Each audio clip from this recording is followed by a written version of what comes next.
Welcome, friends. I am Dr. V.K. Chauhan, homeopathic physician. Revise with me Belladonna. This is a very small overview, and this is especially for the homeopathic interns. Belladonna is also known as deadly nightshade and Atropa belladonna. Historically speaking, the common name of belladonna originates from historic use by women, as belladonna is Italian for beautiful lady. The drops were prepared from the belladonna plant and they were used to dilate the woman's pupil to make them appear more seductive. If you see this particular picture, you will find on one side the pupil is constricted and other side pupil is dilated. It is a sympathetic and parasympathetic activity. Belladonna has got sympathetic activity, so it dilates the pupil, and conventionally speaking, whenever you see somebody where you are interested, your pupil are going to grow large, they will dilate. It is almost as if your eyes are trying to see much more of this, a person whom you are interested in. And this is an involuntary and uncontrollable physiological response. And these dilated pupils give you a aura of beauty. So that was utilized by ancient people and the females in the past. The remedy profile belladonna is a very well proved prolific rest remedy. Its kingdom is plant kingdom. Natural order being Solanaceae family. Habitat: the plant grows in shady places in Europe, especially Greece, Italy and Britain. The mother tincture is prepared by whole plant, and during the flowering season the plant is collected. This remedy was proved by Dr. Hahnemann. The constitutional component, the somatic component is bilious, lymphatic, plethoric persons, females and children with light hair and blue eyes, fine complexion, delicate skin. The psychic component includes temperament, which is lively and entertaining, mind, will, emotion, intellect. Here we find such people are intellectual people. The affinity part is the organ tissue affinity of this drug is central nervous system, it means brain, peripheral nervous system means nerves, autonomic nervous system means sympathetic and parasympathetic. Eyes, especially, we have seen the action on pupils, and in case of thyrotoxicosis we have exophthalmos. Blood vessels, we have dilated blood vessels and capillaries, mucous membrane is dry. GIT problem, we have inflammation in GIT, throat again inflammation, and skin also got some reddish kind of a discoloration or inflammation. Right sided remedy and organ specificity is most more like glandular affections like throat and tonsils. Thermal affinity, the patient is very chilly. Lateral affinity, it is a right sided remedy.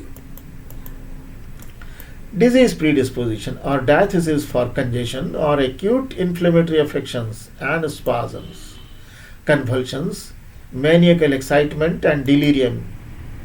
Precipitating cause or predisposing causes include exposure to cold when head is uncovered, riding in cold wind, cold bath, haircut, exposure to sun, nervous hyperesthesia, and here the patient is very hypersensitive to all influences.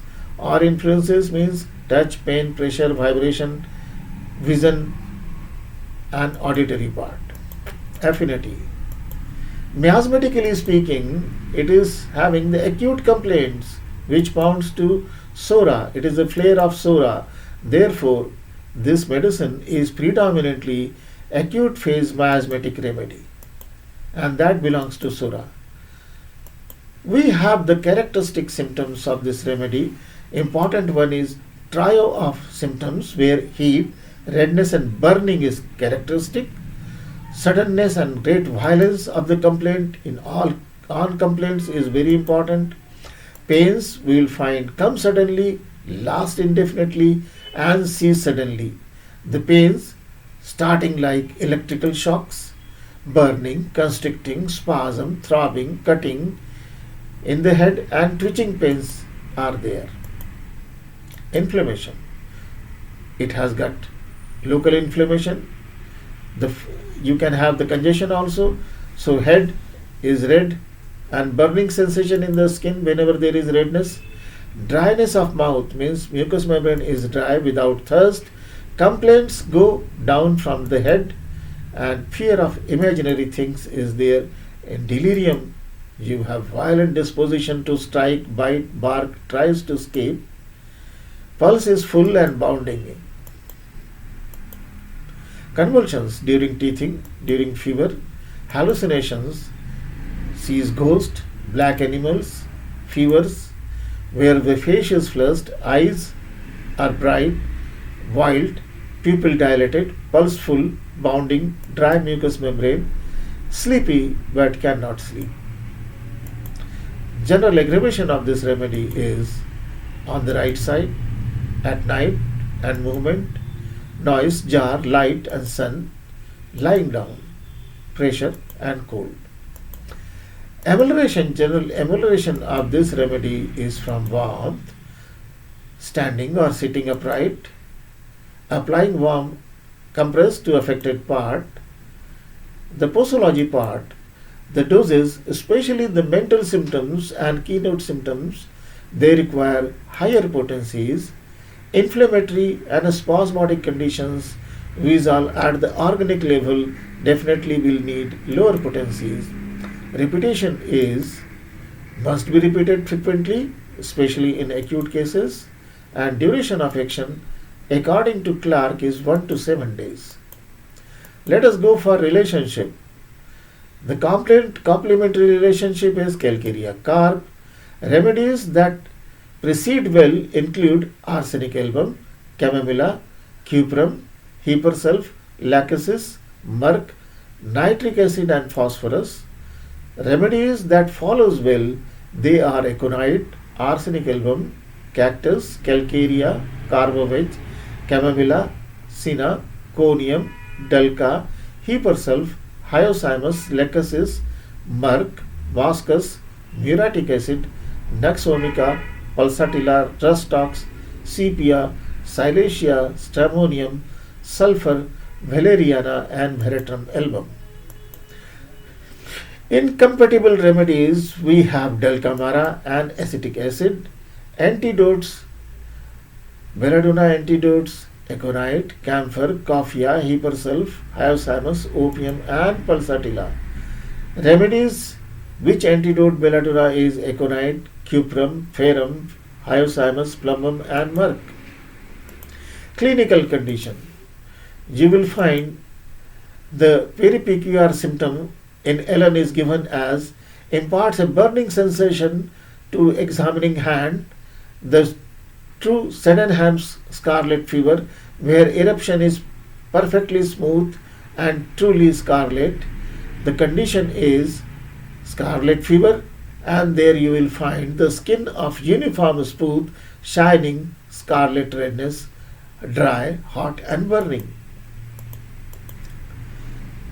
We have appendicitis, where you will find the pain in the right ileocecal region, which is worse by slightest touch even of the bed cover. The PQR is abdomen is tender, distended, worse by least jar even of the bed, obliged to walk with great care from fear of jar, according to Ellen's.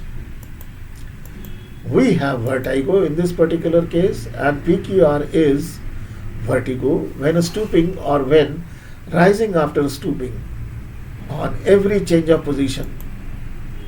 Clinical correlation is such a condition we can correlate in medicine by benign paroxysmal positional vertigo, and this comes on and goes suddenly with symptoms commonly lasting less than 1 minute. It is commonly brought on by change of position like turning the head, bending the head with standing or walking.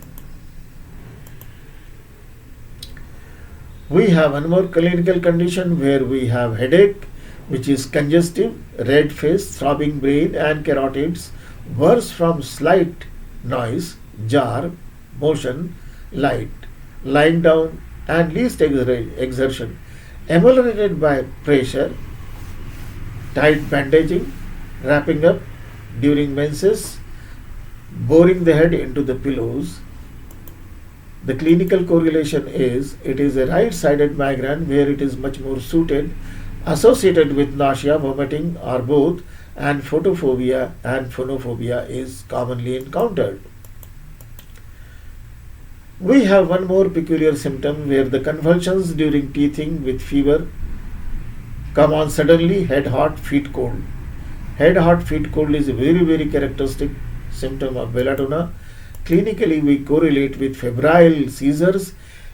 These seizures accompanied by fever which is more than 38 degrees centigrade without CNS infection in infants and children up to 3 months to 6 years of age. The average age is 18 months to 22 months. We have acute febrile state which can be bacterial fever or viral fever. If it is characterized by these features, this belladonna is indicated. The PQR is head is hot and painful, face is flushed, eyes are wild, staring, pupil is dilated, pulse full and bounding, globular like buckshot, striking the finger. Mucous membrane of the mouth is dry, stool is tardy and urine suppressed, sleepy but cannot sleep. We have one more conditions where we have violent delirium, disposition to bite, spite, strike and tear things, breaks into fits of laughter and gnashes the teeth, wants to bite and strike the attendants, tries to escape. These are the features of delirium. Generally you will find agitation, and such patients have a supernatural strength which endless energy and disorientation. Clinical correlation, you will find these symptoms in acute organic brain syndrome. It is known as delirium, which is reversible state of global dysfunction characterized by acute clouding of consciousness, disturbed orientation, impaired perception and concentration, disoriented thinking, poor comprehension, which runs in waxing and waning course. Usually such conditions are associated with organic disorders which are self-limiting or curable, like febrile conditions where there is a mild compromise in organ function. It can be pneumonia, typhoid, paratyphoid, all septic conditions, and high fever state is associated with delirium, which we call in terms of psychology or psychiatry acute organic brain syndrome. Let us go to hallucinations. The very important PQR is belladonna has got images, he sees ghosts, hideous faces and various insects, black animals, dogs, wolves, fear of imaginary things, want to run away from them. Hallucinations. So let us go for hallucinations. What are the types of hallucinations we have? We have auditory hallucination where we can see, listen to the voices. Generally, it is seen in cases of schizophrenia, that is functional psychosis. Visual hallucinations are usually because of organic, unless and until proved otherwise, means in psychotics we don't have this kind of a possession. It is more with organic disorder, means acute brain syndrome. Olfactory hallucinations are very important, and they usually seen in cases of temporal lobe epilepsy. And we have tactile hallucinations, which is very common phenomena in alcoholic withdrawal, uremia, peripheral neuropathies, hepatic encephalopathies. So belladonna is acute brain syndrome. Acute febrile state is leading cause of acute organic brain syndrome, which we know is associated with hallucinations. One peculiar symptom is general ability to take cold, sensitive to draft of air, especially when uncovering the head from having haircut. Tonsils become inflamed after riding in a cold wind. Takes cold from exposure of feet, and you will find acute tonsillitis where pain on throat and throat. There is a congestion of tonsils, absolutely redness and fever, high fever, and toxic state where you will find delirium and hallucinations, which is very commonly associated in case of belladonna. One more common conditions where the belladonna is very important is where it is a constitutional predisposition, females, women and children with light hair and blue eyes, fine complexion, delicate skin, sensitive nervous characteristic, quick sensation and motion, eyes snap and move quickly, face is flushed, eyes wild, staring pupil, dilated, pulse full and bounding. Such condition may be encountered in case of acute thyroiditis, where there is a thyroid is enlarged and tender and there is a fever, along with because the contents of the thyroid gland are secreted into the circulation and thyroid hormone is more, sympathetic activity goes up. So patient may have the symptoms of thyrotoxicosis, but it is an acute and subacute state which is going to subside with due course of time, maybe 6 to 8 weeks time, with simple medication like belladonna. How to remember belladonna? So we can remember by a mnemonic: birds, fast, VCR. B stands for burning, I stands for inflammation, R stands for redness, D stands for dryness, S stands for sensitivity, which is oversensitiveness to noise, light and touch. F stands for fantastic when well. A stands when emulation by warmth. S stands for suddenness. T stands for thirstlessness. V stands for violence. C stands for congestion. And R stands for right-sided remedy or right-sided affections. Thank you very much for patient listening. Thanks.